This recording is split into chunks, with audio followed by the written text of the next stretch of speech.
గురులోని రామలింగేశ్వర స్వామి ఆలయం హుండీలో నగదు చోరీపై కీలక విషయాలు బయటకొస్తున్నాయి. ముఖ్యంగా ఆలయ ఈవో భవానీపైనే అవినీతి ఆరోపణలు వెలువెత్తుతున్నాయి. అర్చకుడు సిబ్బందితో కలిసి అంతరాలయంలోని హుండీలో చోరీకి పాల్పడినట్లుగా ఆరోపణలు వినిపిస్తున్నాయి. ఇప్పటికే 5 సభ్యులతో విచారణ కమిటీ ఏర్పాటు చేసింది దేవాదాయ శాఖ. ఈ వ్యవహారంలో ఆలయ అర్చకుడితో పాటు 2 సిబ్బందిని అరెస్ట్ చేసి రిమాండ్కు తరలించారు పోలీసులు. పరారీలో ఉన్న ఈవో భవానీ కోసం ముమ్మరంగా గాలిస్తూ ఉన్నారు. పూర్తి సమాచారాన్ని మా ప్రతినిధి నరసింహ అందిస్తారు. రామలింగేశ్వర స్వామి దేవస్థానంలో హుండీలో చేతివాటం బయటపడింది.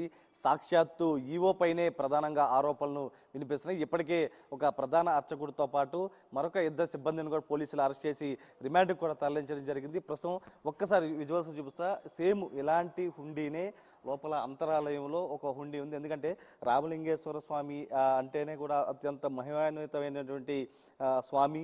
ఆ స్వామిని దర్శించుకునేందుకు సుదూర ప్రాంతాల నుంచి కూడా పెద్ద ఎత్తున ఇక్కడికి తరలి వస్తూ ఉంటారు. కానీ తరలి వచ్చిన తర్వాత నేరుగా స్వామివారిని దర్శించుకున్న తర్వాత అక్కడ ఒక హుండీ ఉంటుంది. ఆ హుండీలో ప్రధానంగా భక్తులు అక్కడ స్వామివారికి దర్శించుకున్న తర్వాత కానుకలన్నీ కూడా ఆ హుండీలో వేస్తూ ఉంటారు. ప్రస్తుతం ఆ హుండీకి సంబంధించి ప్రధానంగా ప్రస్తుతం ఈవో ఎవరైతే ఉన్నారో భవానీ పైన అనేకమైనటువంటి ఆరోపణలు వినిపిస్తున్నాయి. ఎందుకంటే అటు అర్చకులతో సిబ్బందితో చేతులు కలిపి దాదాపు 10 లక్షల రూపాయల వరకు కూడా స్వాహా చేసినట్లుగా కూడా ఇండియాలో తీసేసినట్లుగా కూడా తెలుస్తుంది. ఆ తీసేసిన సమయంలో కూడా ఏదైతే సీసీ కెమెరాలు ఆఫ్ చేసి ఆ హుండీకి మరొక తాళం ఏర్పాటు చేసి ఆ తాళం ద్వారా తీసినట్లుగా కూడా పోలీసుల విచారణలో అయితే బయటకు వస్తుంది. ఇప్పటికే ఈవో భవానీ పరారీలో ఉన్నారు.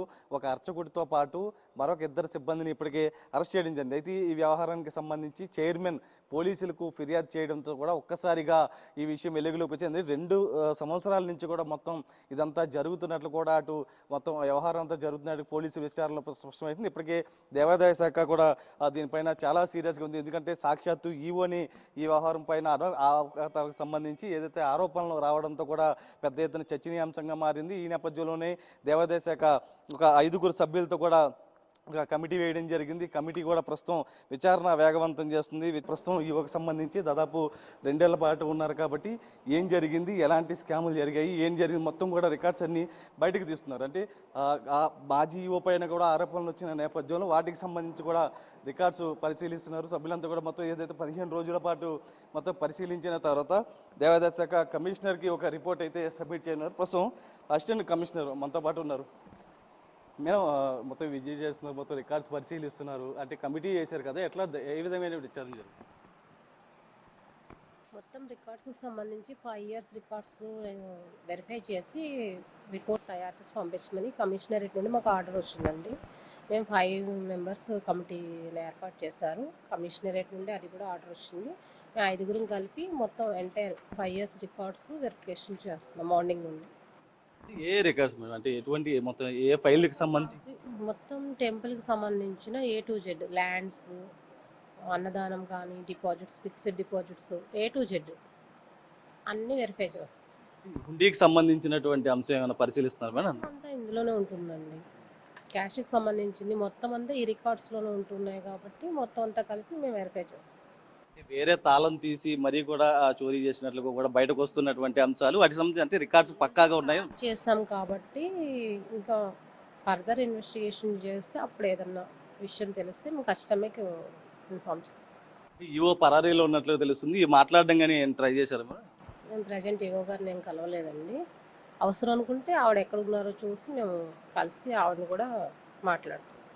ఎన్ని రోజుల పాటు మొత్తం చేసి రిపోర్ట్ ఎప్పుడు సబ్మిట్? రిపోర్ట్ సబ్మిట్ within 15 daysలో రిపోర్ట్ సబ్మిట్ చేయమన్నారు. యాజ్ ఎర్లీ యాజ్ పాసిబుల్ నేను రిపోర్ట్ సబ్మిట్ చేస్తాను.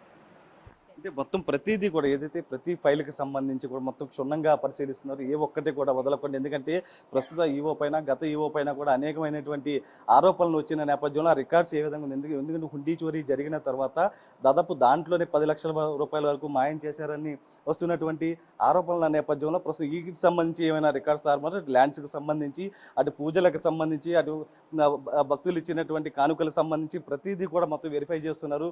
గత 5 ఏళ్ళు గత రికార్డ్స్ అయితే పరిశీలి పరిశీలిస్తున్నటువంటి పరిస్థితి కనిపిస్తుంది. ప్రస్తుతం ఎటువంటి చిన్న తప్పిదం ఉన్నా కూడా వదిలిపెట్టే ప్రసక్తి లేదు. ఎందుకంటే దేవాదాయ శాఖ ఈ వ్యవహారం పైన అత్యంత సీరియస్గా ఉన్న నేపథ్యంలో కమిటీ సభ్యులు ప్రస్తుతం విచారణ చేస్తున్న 15 రోజుల్లోగా రిపోర్ట్ సబ్మిట్ చేయాలనే నేపథ్యంలో 15 రోజుల్లోపే మొత్తం రిపోర్ట్ మొత్తం దేవాదాయ శాఖకు సబ్మిట్ చేయనున్నారు. దాని పరంగా కూడా తదుపరి చర్యలు ఉంటాయంటూ కూడా చెప్తున్నటువంటి పరిస్థితి కనిపిస్తుంది. సాయితో నరసింహ, బిగ్ టీవీ, యనమల కూతురు.